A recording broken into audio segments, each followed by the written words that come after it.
Hello दोस्तों, स्वागत है आप सभी का आपके अपने YouTube channel education plus job पर। नॉर्मलाइजेशन की जो खबर है आप सभी लोगों को मिल चुकी है। काफ़ी लोगों के लिए जो ये खुशखबरी लेकर आई है, लेकिन काफ़ी ऐसे लोग हैं जो इस खबर को लेकर थोड़े मायूस लग रहे हैं।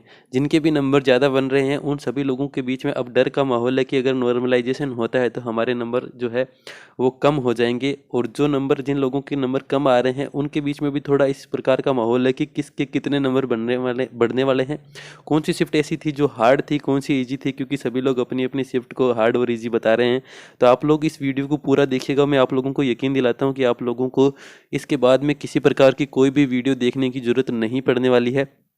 तो आप लोग इस वीडियो को प्लीज़ पूरा देखिएगा। कट ऑफ का संपूर्ण एनालिसिस हमने इसके अंदर किया है कि आप लोग अगर नॉर्मलाइजेशन होता है तो उसके बाद में आप लोगों की कट ऑफ पर उसका क्या प्रभाव पड़ने वाला है। तो प्लीज़ वीडियो को अंत तक देखिएगा। अगर आप लोगों को वीडियो अच्छी लगती है तो लाइक करके चैनल को सब्सक्राइब जरूर कीजिएगा। धन्यवाद। तो देखिए, कुछ इस प्रकार से आप लोगों का ये वीडियो रहने वाला है। अपन सबसे पहले इसके अंदर बात करने वाले हैं कि किसके कितने नंबर बढ़ने वाले हैं। सबसे पहले ये चीज़ देखेंगे क्योंकि आप सभी लोगों में यही डाउट चल रहा है कि किसके नंबर घटेंगे या किसके नंबर बढ़ेंगे। तो किसके कितने नंबर बढ़ने वाले हैं, क्या उम्मीद रहेगी कि किसके कितने नंबर बढ़ सकते हैं, इस वीडियो में ये बात करने वाले हैं। साथ ही साथ जो सबसे इंपॉर्टेंट चीज़ चल रही है, आप लोग किसी भी वीडियो में जाके देखेंगे तो जिस भी शिफ्ट में जिस भी बंदे ने एग्ज़ाम दिया है वो अपनी शिफ्ट को हार्ड बता रहा है। तो कौन सी शिफ्ट सबसे हार्ड थी और कौन सी ईजी थी, इसके बारे में थोड़ी सी अपन चर्चा इसके अंदर करेंगे। अधिकतम कितने नंबर आप लोगों के बढ़ेंगे या कम होंगे। देखिए, जिसके कम नंबर बन रहे हैं वो उसकी तो यही उम्मीद है कि मेरे नंबर बढ़ जाएं। लेकिन जिसकी किसी के भी 225 220 प्लस बन रहे हैं उन सभी लोगों की धड़कनें जो है अब बढ़ने वाली है। क्योंकि उन लोगों को ये लग रहा है कि जब नॉर्मलाइजेशन होगा तो उनके नंबर जो है वो कम होने वाले हैं। तो उनके नंबर कम होने की क्या संभावनाएं हैं और जिनके नंबर कम है वो क्या उम्मीद कर सकते हैं इस नॉर्मलाइजेशन के से कि उनका जो नंबर है वो और अधिक बढ़ के वो एक उस सूची के अंदर आ जाए जहाँ से उनको डॉक्यूमेंट वेरिफिकेशन के लिए बुलाया जा सकता है। कैटेगरी वाइज अपन बात करने वाले हैं कि आप लोगों की जो कट ऑफ है वो किस कैटेगरी पे, उस कट ऑफ का कितना फ़र्क पड़ सकता है और जितना सेफ स्कोर आप लोगों का पहले था वो क्या अब कम होने वाला है या ज़्यादा होने वाला है, उस पर अपन संपूर्ण इस वीडियो के अंदर बात करने वाले हैं। आप सभी लोगों से एक ही रिक्वेस्ट करूँगा कि प्लीज़ वीडियो को अंत तक देखिएगा। अगर आप लोगों को वीडियो पसंद आए तो लाइक ज़रूर कीजिएगा।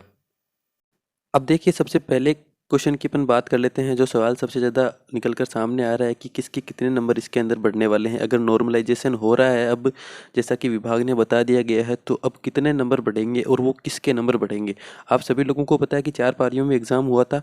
तो अब कौन सी पारी के अंदर जो है वो सबसे अधिक नंबर बढ़ने वाले हैं, आप लोग इस चीज़ को लेकर बहुत ही डाउट में अभी चल रहे हैं। 4 पारियों में आप लोगों का एग्ज़ाम हुआ था। सभी का यही मन है, सभी यही सोच रहे हैं कि हमारी पारी सबसे हार्ड थी तो हमारे नंबर सबसे ज़्यादा बढ़ने चाहिए।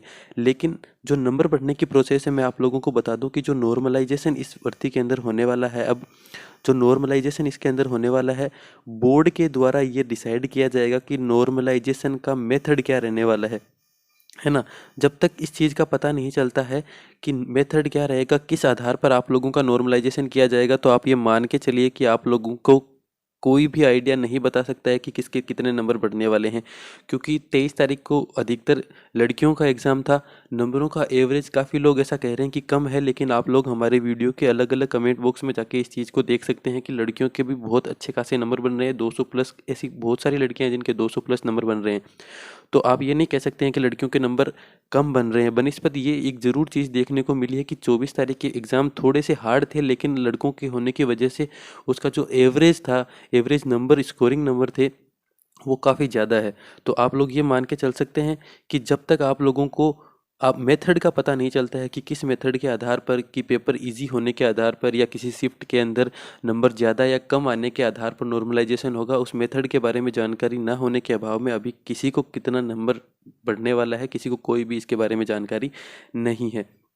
आगे अपन बात कर लेते हैं। जो दूसरा क्वेश्चन है इससे रिलेटेड कि कौन सी शिफ्ट सबसे हार्ड थी और कौन सी शिफ्ट सबसे इजी थी। मैं देखिए आप लोगों के कमेंट के हिसाब से बता रहा हूँ। आप लोगों ने बहुत अलग अलग वीडियोस पे इस कमेंट करके बताया है कि जो 23 तारीख की फर्स्ट शिफ्ट थी वो सभी शिफ्टों की तुलना में थोड़ी सी ईजी थी। इस शिफ्ट को ईजी मान सकते हैं। लेकिन जो 23 तारीख की सेकेंड शिफ्ट और जो थर्ड शिफ्ट थी उसके अंदर बहुत से ऐसे लोगों ने कमेंट किए हैं कि ये जो दोनों शिफ्टें हैं इनके अंदर थोड़ा सा डाउट चल रहा है। जो 24 तारीख की फर्स्ट शिफ्ट थी उसके सबसे ज़्यादा कमेंट आ रहे हैं कि ये शिफ्ट थोड़ी सी हार्ड थी। हालांकि बहुत से ऐसे कमेंट मैं आप लोगों को अभी बताने वाला हूं जिसके अंदर, इस शिफ्ट के अंदर बहुत से लोगों ने बहुत शानदार स्कोर किया है। उन्होंने ये भी माना है कि हमारी शिफ्ट ईजी थी, तो अब हमें क्या नॉर्मलाइजेशन में इसका नुकसान होने वाला है। तो जो भी बंदा जिस भी शिफ्ट के अंदर ये मान के चल रहा है कि हमारी शिफ्ट सबसे हार्ड थी, तो वही चीज़ आप लोगों को देखने को मिल रही है कि मैं अगर आप लोगों से ये पूछूं कि आप लोगों की शिफ्ट ईजी थी या हार्ड थी, तो निश्चित तौर पर आप लोग यही कहेंगे कि हमारी शिफ्ट सबसे हार्ड थी। एक चीज़ जो सबसे बड़ी निकल के आ रही है कि एक जो बंदा है, मान लीजिए इसने सबसे ज़्यादा नेगेटिव किए हैं, है ना, इसने नेगेटिव मार्क्स सबसे ज़्यादा किए हैं, तो ये यही मानेगा ना कि मेरी शिफ्ट हार्ड थी, चाहे वो चारों शिफ्टों में से किसी भी शिफ्ट के अंदर शामिल हो। तो ये आप लोगों को देखने की बात होगी। एक चीज़ मैं आप लोगों को बता दूं कि जो क्वेश्चंस थे, जो भी बंदे कह रहे हैं कि जो हमारी शिफ्ट हार्ड थी, या फिर 24 तारीख वालों को ऐसा माना जा रहा है कि 24 तारीख वालों को सबसे ज़्यादा फ़ायदा हुआ है, तो आप लोग ये बिल्कुल भी नहीं कह सकते हैं। पेपर का पैटर्न पता चलना और उस पैटर्न के हिसाब से तैयारी करने के लिए वक्त मिलना, दोनों बहुत बड़ी चीज़ें हैं। आप लोगों को उस पेपर के पैटर्न के हिसाब से वक्त नहीं मिला था। 24 तारीख के जितने भी लोग थे, हालांकि उनको पेपर का पता चल गया था कि किस आधार का पेपर आ रहा है, तो एक चीज़ आप लोग मान सकते हैं कि उनका कॉन्फिडेंस उस चीज़ को लेकर बढ़ गया था थोड़ा सा, है ना। तो कॉन्फिडेंस उनका बढ़ गया था कि पेपर का लेवल थोड़ा सा आसान आ रहा है, तो हम इसको अच्छे से कर सकते हैं। लेकिन आप लोग ये कहें कि उनको पेपर का पैटर्न मालूम हो गया था, जिसकी वजह से उनके नंबर ज़्यादा बन रहे हैं, तो इसका कोई मतलब नहीं है इस बात से, क्योंकि क्वेश्चंस का डिवाइडेशन पहले ही कर दिया गया था। आप सभी लोगों को पता था कि मैथ से कितने क्वेश्चन आने वाले हैं, रीजनिंग से कितने आने वाले हैं, हिंदी इंग्लिश से कितने आने वाले हैं, तो ये तो 23 तारीख वालों को भी पता था। इस आधार पर एक एक चीज़ मैं आप लोगों का एग्जाम्पल देके बताता हूँ कि अगर इसी आधार पर आप लोगों को पेपर का पैटर्न पता हो, तो आप सभी लोगों ने एनटीपीसी का एग्ज़ाम सभी लोगों ने दिया है। एनटीपीसी का मुझे पता है कि आप लोगों में से लगभग 80% लोगों ने एनटीपीसी का एग्ज़ाम दिया है, तो एनटीपीसी का एग्ज़ाम तो कितना लंबा चला है। पेपर का पैटर्न तो आप लोगों को अच्छे से पता था। आप लोगों को तो 1 से 2 महीने का वक्त मिला था। तो इस हिसाब से तो आप लोगों के उसके अंदर 90+ स्कोर होना चाहिए। अगर आप लोगों को पेपर पैटर्न का पता होने के साथ ही आप लोग एग्ज़ाम को सोल्व कर सकते हैं, तो आप लोगों के 90+ नंबर होने चाहिए ना एनटीपीसी में। लेकिन ऐसा बिल्कुल नहीं है। पेपर का पैटर्न पता होना और पेपर के लिए टाइम मिलना, ये दोनों अलग अलग चीज़ें हैं। तो आप लोग ये मान के बिल्कुल मत चलिए कि 24 तारीख की जो शिफ्ट थी वो ईजी थी। ईजी कोई सी भी शिफ्ट नहीं थी। पेपर चारों का लेवल समान था। जैसा कि बोर्ड अध्यक्ष ने पहले भी ये चीज़ बोली थी कि जो आप लोगों की अगर किसी एक शिफ्ट के अंदर अधिकतम मार्क्स आ जाते हैं, तब आप लोगों की नॉर्मलाइजेशन की प्रक्रिया को लागू किया जा सकता है। तो अब वो कौन सी इसके अंदर से शिफ्ट है? चांस ज़्यादा 24 तारीख की जो सेकेंड शिफ्ट है उसके हैं, क्योंकि उसके अंदर काफ़ी लोगों के अच्छे नंबर बन रहे हैं। तो अब ये देखना पड़ेगा कि आप लोगों के जो कितने हैं मार्क्स है, और किस आधार पर आप लोगों का नॉर्मलाइजेशन की प्रक्रिया जो है वो की। अब ये चीज़ आप लोगों को देखनी है। तीसरा जो क्वेश्चन है अपना इसके अंदर कि अधिकतम आप लोगों को कितने नंबर बढ़ेंगे या कम होंगे। एक चीज़ मैं आप लोगों को बता दूं कि अधिकतम नंबर बढ़ने और कम होने वाली चीज़ मैं आप लोगों को पहले ही बता चुका हूं कि जब तक नॉर्मलाइजेशन का मेथड पता नहीं चलेगा, आप लोगों का किस मेथड के आधार पर आप लोगों का नॉर्मलाइजेशन किया जा रहा है, मुझे नहीं लग रहा कि विभाग इसके बारे में कोई जानकारी देगा आप लोगों को कि आप लोगों का नॉर्मलाइजेशन किस आधार पर हुआ है। तब तक आप लोग ये मान के चलिए कि आप लोगों को अधिकतम नंबर बढ़ेंगे या कम होंगे के बारे में आप लोगों का विचार करना ही गलत है। एक चीज़ मैं आप लोगों को ज़रूर बताना चाहूँगा इसके अंदर कि नंबर जो है, जिसके अधिकतम नंबर आ रहे हैं, जिससे मान लीजिए कि 225 किसी के नंबर बन रहे हैं, उसके नंबर कम किसी भी सूरत में नहीं होने वाले हैं। आप लोग ये मान के चलिए कि 225 नंबर वाले जिसके भी नंबर बन रहे हैं उसके नंबर कम नहीं होने वाले हैं। जितने लोग भी ये डर रहे हैं, मैं आप लोगों को एक चीज़ क्लियर कट बता रहा हूँ आज, मेरी बात को याद रखिएगा कि जिसके भी नंबर इतने हाई नंबर बन रहे हैं उनके नंबर कम नहीं होने वाले हैं। फ़ायदा सिर्फ और सिर्फ उन्हीं लोगों को होने वाला है जिनके नंबर बहुत ही कम नंबर बन रहे हैं, 190 या 185 के अराउंड जिनके नंबर बन रहे हैं, जो दूसरी किसी शिफ्ट के अंदर थे। तो इन लोगों को, इन 225 वालों की वजह से इन लोगों को फ़ायदा मिलने वाला है। आप लोग ये मान के चलिए कि इनके कम नंबर अगर नंबरों के आधार पर ही होता है, किसी शिफ्ट के अंदर ज़्यादा और किसी शिफ्ट में कम नंबर आ रहे हैं, तो उसके आधार पर अगर आप लोगों का नॉर्मलाइजेशन होगा तो इन लोगों को निश्चित तौर पर फ़ायदा मिलने वाला है। कितने क्या नंबर बढ़ेंगे वो बाद की बात है, लेकिन ये कन्फर्म मान के चलिए कि उन लोगों के नंबर जो है वो बढ़ने वाले हैं। कम किसी के नहीं होंगे। मैं आप लोगों को बार बार बोल रहा हूँ, आप लोग अलग अलग वीडियोस में कमेंट कर रहे हैं जिनके ज़्यादा नंबर है। पहले तो ये लोग थोड़ा एक सेफ कैटेगरी के अंदर आ रहे थे, हालांकि कमेंट तो उनके तब भी आ रहे थे, लेकिन ये अपने आप में इनको पता था कि हम सेफ है। लेकिन जब से नॉर्मलाइजेशन का इन लोगों ने सुना है, तब से एक अलग ही तरीके का डर इनके मन में बन चुका है कि हमारे तो नॉर्मलाइजेशन के अंदर नंबर कम हो जाएंगे। तो नंबर कम आप लोगों के बिल्कुल भी नहीं होने वाले हैं, इस चीज़ को याद रखिएगा। तो जिनके भी कम नंबर बन रहे हैं उन सभी लोगों के लिए खुशखबरी है। एक चीज़ मैं आप लोगों को बताता हूँ कि अगर आप चैनल पर पहली बार आए हैं तो प्लीज़ चैनल को सब्सक्राइब जरूर कर लीजिएगा। आप लोगों के लिए यहाँ महत्वपूर्ण जानकारियाँ लेकर आते रहते हैं। हम आप लोगों को वही जानकारी देते हैं जो आप लोगों के लिए इंपॉर्टेंट है और जिसका जानना आप लोगों के लिए बेहद ज़रूरी है। तो प्लीज़ चैनल को सब्सक्राइब करना मत भूलिएगा। Thank you.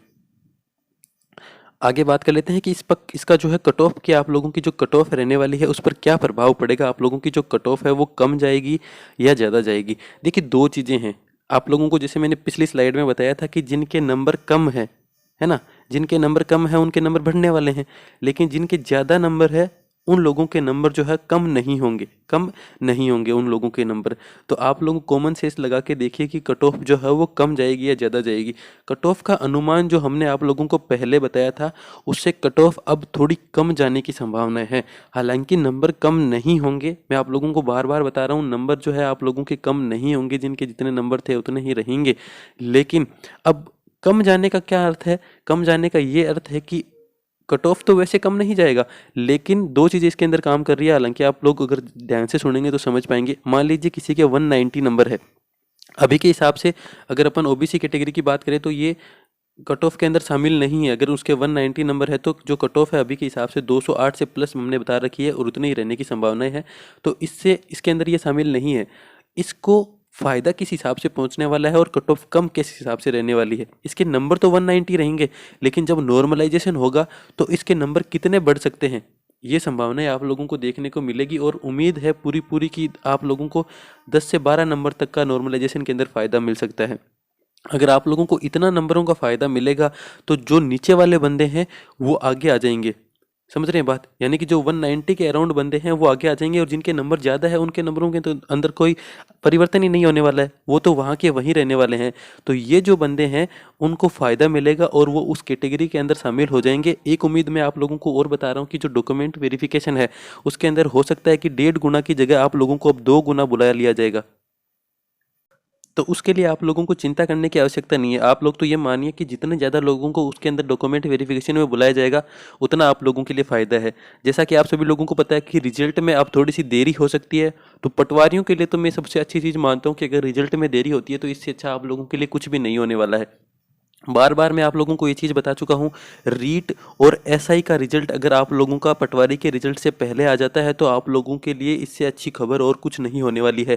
क्योंकि अधिकतर जो टॉपर बच्चे हैं वो या तो रीट को ज्वाइन कर लेंगे या फिर एसआई को ज्वाइन कर लेंगे। इन दोनों भर्तियों में से किसी भी भर्ती को वो ज्वाइन कर लेंगे और आप लोगों की जो पटवारी है उसकी आप लोगों की जो हाई मेरिट जा रही है उस मेरिट में बहुत अच्छी गिरावट देखने को मिल सकती है। हालांकि काफ़ी ऐसे बच्चे हैं जिनके रीट में बहुत शानदार नंबर बन रहे हैं और पटवारी में कम नंबर बन रहे हैं। मैं आप लोगों को फिर से बता रहा हूँ, पिछले कई वीडियो हमने इसके ऊपर बनाए थे जिसके अंदर बहुत से अभ्यर्थियों ने कमेंट किए थे कि उनके रीट में काफ़ी अच्छे नंबर बन रहे हैं लेकिन पटवारी में 201 नंबर बन रहे हैं और रीट में उनके 115 से प्लस नंबर आप लोगों को देखने को मिल सकते हैं।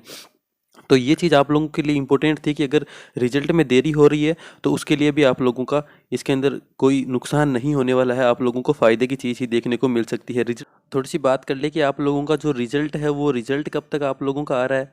तो रिजल्ट की मैंने आप लोगों को पहले ही बता दिया था कि जनवरी के जो फर्स्ट या सेकंड वीक के अंदर आप लोगों का जो रिजल्ट है वो आने की संभावनाएं अभी तक बन रही है। बाकी देखते हैं कि बोर्ड नॉर्मलाइजेशन जो है वो कब तक कंप्लीट कर लेता है आप लोगों का और उसके बाद में आप लोगों का जो रिजल्ट है वो कब तक आएगा। लेकिन ये संभावनाएं बन रही है कि दिसंबर में रिजल्ट आने की बहुत कम संभावनाएं हैं, क्योंकि जो रिजल्ट पहले तैयार किया गया था उसी के आधार पर उन लोगों को पता चला है कि किस शिफ्ट के अंदर कितने लोगों के ज़्यादा नंबर बन रहे हैं। जैसा कि उन्होंने पहले बताया था कि जिस किसी भी एक शिफ्ट में अगर एवरेज नंबर से ज़्यादा स्कोर हुआ तब हम नॉर्मलाइजेशन करेंगे। तो संभावना यही है कि कुछ ऐसा ही हुआ होगा जिसके कारण उनको नॉर्मलाइजेशन का जो डिसीजन है वो लेना पड़ा है। तो रिजल्ट को वापस से तैयार किया जाएगा, नॉर्मलाइजेशन लागू करके तैयार किया जाएगा। तो इसमें कम से कम 10-15 दिन का समय तो लगने वाला ही है। तो उसके आधार पर जो रिजल्ट है वो जनवरी के अंदर आने की संभावनाएं बन रही है, ना कि दिसंबर के अंदर। तो इसके लिए अपन थोड़ा वेट कर सकते हैं। आगे अपन बात कर लेते हैं कि जो फाइनल कट ऑफ है आप लोगों की वो क्या रहने वाली है। देखिए, जैसा कि मैंने आप लोगों को अभी समझाया था कि किस आधार पर जो कट ऑफ है वो कम आ जाएगी। यानी कि जिन बंदों के नंबर कम थे उन बंदों के नंबर बढ़ने की वजह से कट ऑफ का जो क्राइटेरिया था वो थोड़ा सा कम हो जाएगा। एक संभावना ही मैंने आप लोगों को पहले भी बताई थी कि अब उम्मीद है कि 2 गुना बच्चों को डॉक्यूमेंट वेरिफिकेशन के लिए बुलाया जाएगा। तो 2 गुना को अगर डॉक्यूमेंट वेरिफिकेशन के लिए बुलाया जाएगा तो कट ऑफ जो है वो थोड़ी सी गिरने की संभावनाएं हैं। थोड़ी सी नहीं, आप लोग मान के चलिए कि थोड़ी ज़्यादा ही कट ऑफ जो है वो कम होने की संभावनाएं नॉर्मलाइजेशन के कारण हो गई है। तो जनरल जो कैटेगरी है, अपनी जनरल कैटेगरी की अपन बात करें तो जिसके भी 205 से प्लस नंबर है वो बंदा अपने आप को सेफ मान के चले, डॉक्यूमेंट वेरिफिकेशन के लिए आपको निश्चित तौर पर बुलाया जाएगा। जिस भी किसी महिला कैंडिडेट के 185 से प्लस नंबर बन रहे हैं उनका श्योर सिलेक्शन हो जाएगा इस वैकेंसी के अंदर। आप लोग ये मेरी बात मान के चलिए। हालांकि एक्सपेक्टेड कट ऑफ मैं आप लोगों को बता रहा हूँ, फाइनल कट ऑफ तो डिपार्टमेंट के द्वारा ही जारी किया जाएगा, लेकिन ये संभावनाएं पूरी है कि आप लोगों की जनरल कैटेगरी की जो कट ऑफ है वो 200 प्लस ही रहने वाली है। 205 के आसपास अगर आप लोगों के नंबर है तो आप लोगों को डॉक्यूमेंट वेरिफिकेशन के लिए बुला लिया जाएगा। सेम चीज़ आप लोगों की ईडब्ल्यूएस पे लागू होती है। 198 के प्लस अगर आप लोगों के नंबर बन रहे हैं तो आप लोगों का श्योर सिलेक्शन होने के चांसेस है। अगर महिला कैंडिडेट है तो 168 से प्लस नंबर पर आप लोगों का आसानी से सिलेक्शन हो जाएगा। एमबीसी की बात कर लेते हैं तो 190 प्लस मेल कैंडिडेट के लिए और 170 प्लस आप लोगों की फीमेल कैंडिडेट है तो आप लोगों का आसानी से नंबर इसके अंदर आ सकता है। एमबीसी की थोड़ी मेल कैंडिडेट की कट ऑफ इस बार कम देखने को मिल रही है क्योंकि बहुत से ऐसे कैंडिडेट हैं जिनके हमारे पास डाटा उपलब्ध है तो काफ़ी ज़्यादा नंबर नहीं बन रहे हैं, जिसके कारण आप लोगों की जो कट ऑफ है वो 190 प्लस ही रहने की पूरी संभावना है। आप लोगों को डॉक्यूमेंट वेरिफिकेशन के लिए निश्चित तौर पर इसके अंदर बुला लिया जाएगा। आगे अपन बात करते हैं तो उससे पहले मैं आप सभी लोगों से रिक्वेस्ट करूंगा कि प्लीज़ चैनल को सब्सक्राइब जरूर कीजिएगा। आप लोगों के लिए इतनी मेहनत करते हैं तो एक लाइक और सब्सक्राइब तो आप लोगों का बनता ही है। प्लीज़ चैनल को सब्सक्राइब करके जरूर जाइएगा। आगे बात कर लेते हैं आगे की कट ऑफ के बारे में। तो ओबीसी के बारे में बात कर लेते हैं। ओबीसी के लिए बहुत ही फायदेमंद चीज़ इस बार रहने वाली है। आप लोग 205 से प्लस, मैं तो आप लोगों को यही कहूँगा कि 202 जिसके भी नंबर बन रहे हैं 202 या 203 के आसपास वो डॉक्यूमेंट वेरिफिकेशन के लिए बिल्कुल अब तैयार हो जाइए। जहाँ तक आप लोगों के नंबरों का चांस है आप लोगों के नंबर और बढ़ जाएंगे। 205 में आप लोगों को इसलिए बता रहा हूँ कि ये आप लोगों के रो मार्क्स है। अभी आप लोगों के 205 है तो वो नॉर्मलाइजेशन के बाद में बढ़कर आप लोगों के 210 तक जाने की संभावनाएं बन रही है। तो आप लोग ये मत मानिएगा कि आप लोगों के तो 205 नंबर ही है, आप लोगों को डॉक्यूमेंट वेरिफिकेशन के लिए कैसे बुलाया जाएगा। तो जिसके भी 202 से प्लस नंबर आप लोगों के यहाँ बन रहे हैं आप लोगों के नंबर बढ़ने की संभावना है तो आप लोगों को डॉक्यूमेंट वेरिफिकेशन के लिए आसानी से बुलाया जा सकता है। तो आप लोग तैयार रहिए। जिस भी महिला कैंडिडेट के अगर 180 से प्लस नंबर बन रहे हैं तो आप लोगों के लिए भी बहुत ही शानदार मौका है। किसी प्रकार की कोई चूक अब आप लोगों की तरफ से नहीं होनी चाहिए। डॉक्यूमेंट्स आप लोग अपने पूरे तैयार रखिए और जब भी आप लोगों का मौका पड़े आप लोग उस मौके को छीन लीजिएगा। ठीक है, तो एसटी की अगर अपन बात करते हैं, अब एसटी के अंदर 175 मेल कैंडिडेट अगर आप लोगों के इससे ज़्यादा नंबर बन रहे हैं तो आप लोगों का निश्चित सिलेक्शन हो जाएगा। 150 प्लस में आप लोगों को एसटी की कट ऑफ बता रहा हूँ अभी जिसके 150 प्लस है, आगे चलकर आप लोग ये मेरी बात को लिख लीजिएगा 162 प्लस आप लोगों के नंबर हो जाएंगे। और अगर इतने नंबर आप लोगों के हो जाते हैं तो आप लोगों के सिलेक्शन को कोई नहीं रोक सकता है। तो डॉक्यूमेंट वेरिफिकेशन के लिए आप लोग इतने नंबर पर तैयार रह सकते हैं। आप लोगों को बुलाए जाने की पूरी संभावनाएं बन रही है। एससी कैटेगरी की बात कर लेते हैं। 180 प्लस आप लोगों की एससी कैटेगरी और 150 के अंदर जो फीमेल कैंडिडेट है उनका सिलेक्शन आसानी से हो जाएगा। एससी कैटेगरी के अंदर 180 प्लस मैं आप लोगों को बता रहा हूं क्योंकि एससी कैटेगरी के बहुत से ऐसे लोग हैं जिनके 200 से प्लस नंबर इस बार देखने को मिल रहे हैं। तो हालांकि एसटी से थोड़ी सी जो कट ऑफ है इसकी ज़्यादा रहने वाली है। तो इस आधार पर आप लोगों की कट ऑफ का निर्धारण किया गया है। आप लोग वीडियो अंत तक देखा इसके लिए आप सभी लोगों का धन्यवाद। आप सभी अपने नंबर कमेंट कर सकते हैं और जो भी आप लोगों के सवाल है वो पूछ सकते हैं क्योंकि आप लोगों के जवाब तुरंत दिए जाएंगे। जैसा कि आप सभी लोगों को पता है आपके हर कमेंट का जवाब दिया जाता है। तो प्लीज़ चैनल को सब्सक्राइब करके जरूर जाइएगा। मैं आप सभी लोगों से रिक्वेस्ट करता हूँ आप लोगों को वीडियो कैसी लगी आप लोग कमेंट करके बता सकते हैं। अगर आप लोगों की कोई राय है नॉर्मलाइजेशन को लेकर तो उसको भी आप लोग कमेंट कर सकते हैं। चैनल को सब्सक्राइब करना मत भूलिएगा, बार बार आप लोगों से बोल रहा हूँ। तो प्लीज़ चैनल को सब्सक्राइब करके वीडियो को लाइक जरूर कीजिएगा। वीडियो को अंत तक देखने के लिए धन्यवाद। जय हिंद, वंदे मातरम।